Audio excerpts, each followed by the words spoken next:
Tonight, I have the huge privilege of introducing the recipient of MFI's annual Citizenship Award for 2023. We're living in a time where simply speaking basic truths is one of the greatest acts of resistance that we can perform against the darkness of our age.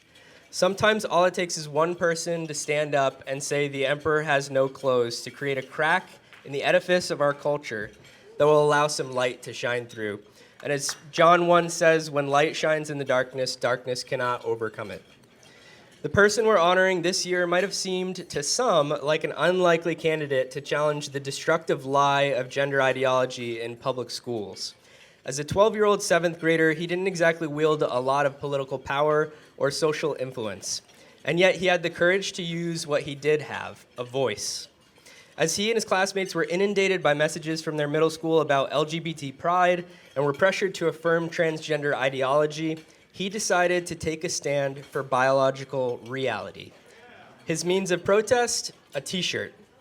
I want you to hear his story in his own words as he bravely told it to his local school committee a couple of weeks after the incident. So let's roll that clip. Hello. Good evening. My name is Liam Morrison. I live at 519 Wareham Street. I'm in the 7th, 10th grade at Nichols Middle School. I appreciate the opportunity to speak to you today.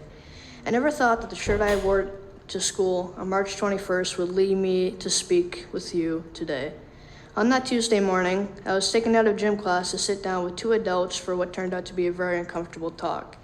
I was told that people were complaining about the words on my shirt, that my shirt was making some students feel unsafe.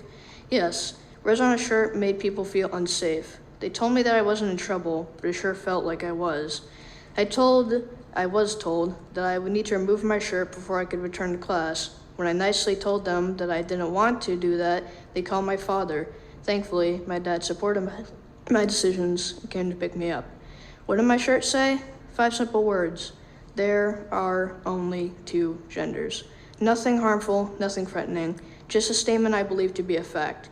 I have been told that my shirt was targeting a protected class. Who is this protected class? Are their feelings more important than my rights? I don't complain when I see pride flags and diversity posters hung throughout the school. Do you know why? Because others have a right to their beliefs just as I do.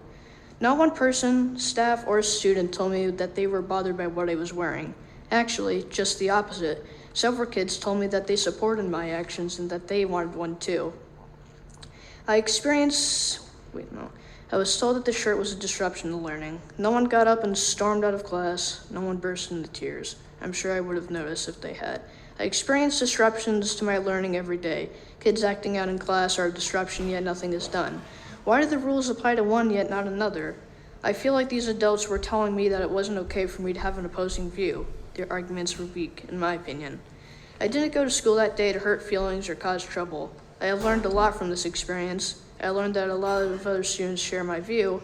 I learned that adults don't always do the right thing or make the right decisions.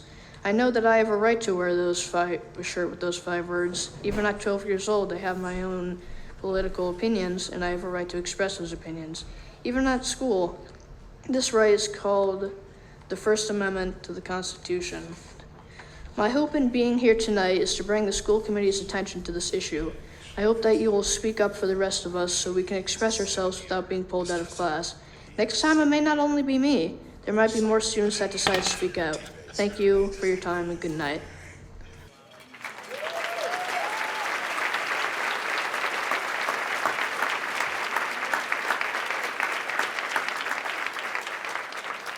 Wow.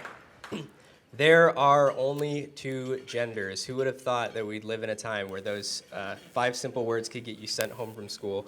I don't know about you, but when I first heard Liam's speech, I thought to myself that he displayed more courage there in 3 minutes than many adults will ever display in their whole lives. When we heard about Liam's actions, we immediately knew that we had to step in to defend his First Amendment rights. Unfortunately, the school didn't back down from their blatant violation of Liam's rights, and we had to sue them in federal court with the help of Alliance Defending Freedom. That case is now on appeal in the First Circuit. Even though more legal battles lie ahead, Liam's story has already inspired many other kids to stand up and speak out against the lies and confusion that pervade our schools today.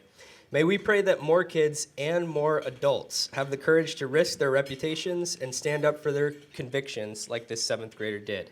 Here to present our Citizenship Award is MFI Chairman of the Board, David Stubblebine. Please join me in congratulating Liam Morrison as the recipient of the 2023. You can